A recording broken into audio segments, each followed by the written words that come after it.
Oke. Tambahan untuk visual pertama kali yakni mengapa tidak benar-benar fokus untuk mandiri di real life. Jadi ketika lu bermain game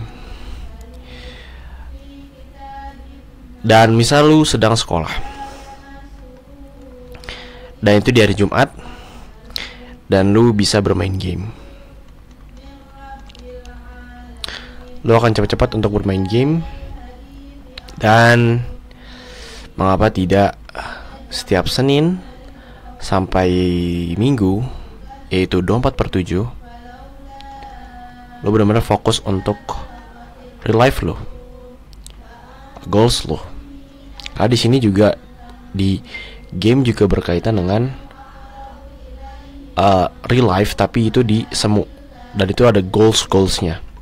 Dan lo harus cetangin. Kenapa ini nggak dijadiin seperti di real life lo? Seperti lo nulis di kertas, lo pasti punya kertas di buku gitu kan. Habis lo robek tengah-tengah,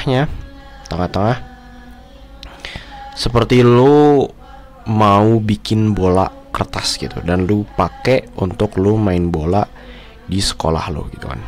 Di sekolah gitu kan. Dan itu lu pakai untuk apa?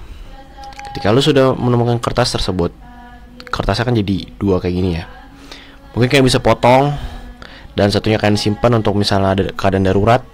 Dan yang kertas satunya ini kalian gunain untuk nulis goals kalian.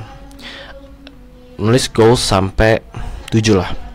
Dan itu benar-benar ngasal aja. Apa yang di dalam pikiran lu?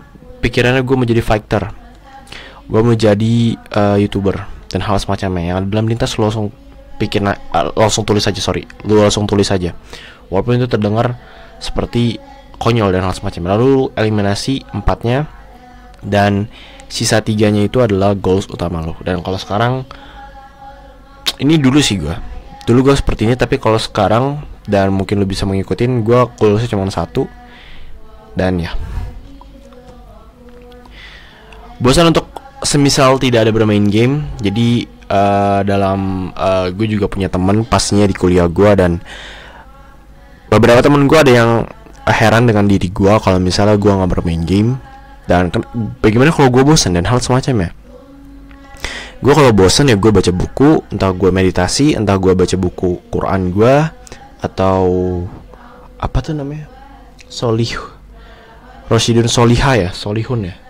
Ya pokoknya itu buku itu berkaitan dengan hadis-hadis Islam. Dan juga gue exercise 2 kali sehari bro.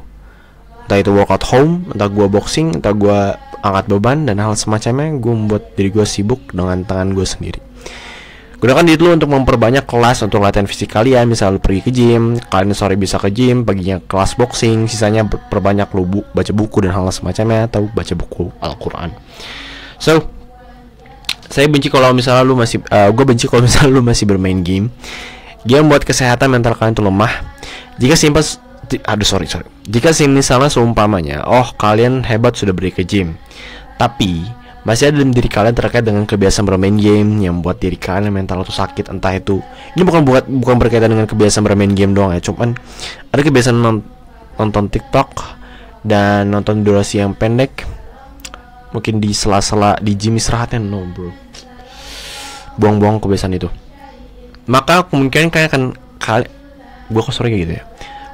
Maka kemungkinan kalian akan kalah dengan orang yang benar-benar tidak bermain game atau benar jarang bermain game dibandingkan kalian.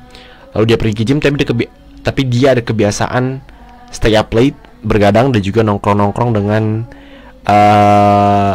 temannya gitu. Jadi maksudnya adalah kemungkinan orang yang misalnya punya orang A yang punya kebiasaan nongkrong, ini mana beliau ini jarang bermain game, masih dengan dia nongkrong itu karena bermain game jam untuk bermain game itu berkurang karena ada kebiasaan nongkrong. Ya kalian pasti paham apa yang gue maksud. Dan juga ada orang B yang dimana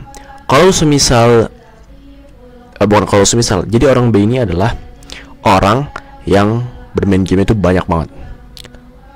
Kemungkinan yang paling berprogres itu yang orang yang nongkrong ini. Karena orang yang nongkrong ini pasti mungkin mengajak orang nongkrongnya itu untuk ke gymnya, habis itu dia memberi semangat dan hal semacamnya, dan juga walaupun ya pasti omongannya kotor dan hal semacamnya gitu. Dan kalian heran progresnya lebih cepat dari lu kalau misalnya lu masih bermain game.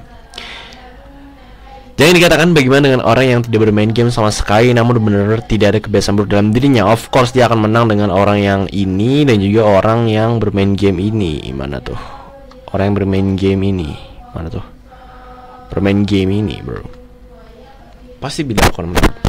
Beliau menjaga pola makannya 4-5 kali sehari untuk makan dan mungkin dalam beberapa fase tertentu, dan juga ia bermain dan berlatih dengan saudara laki-lakinya dalam fase tertentu dan berusaha untuk mempensiunkan ayahnya, dan dia ya ingin financial freedom dan juga ingin kuat secara mentalnya juga, dan juga memperkuat fisiknya dan juga memperkuat finansialnya gitu. Ia menjaga tidurnya dan of course progresnya akan jauh lebih bagus dibandingkan orang culun yang bermain game tadi dan juga orang degenerate yang masih nongkrong. Saya itu pembunuh terakhir ini yang benar-benar gak ada kebiasaan buruk dalam dirinya. Dia benar-benar merangkul Tuhannya ketika ia merasa telah sukses untuk segala aspek kehidupannya. Lebih khusus pekerjaan bisnisnya lagi naik. Ia tetap merangkul Tuhannya, ia tetap sembahyang, berdoa dan hal semacamnya, karena dia tidak mau menjadi orang terdahulu yang telah dibinasakan oleh Tuhannya. So ya, cek di deskripsi di bawah video ini jika kalian kepo dengan program gue yang satu ini. So, see you tomorrow. Semoga video ini bermanfaat.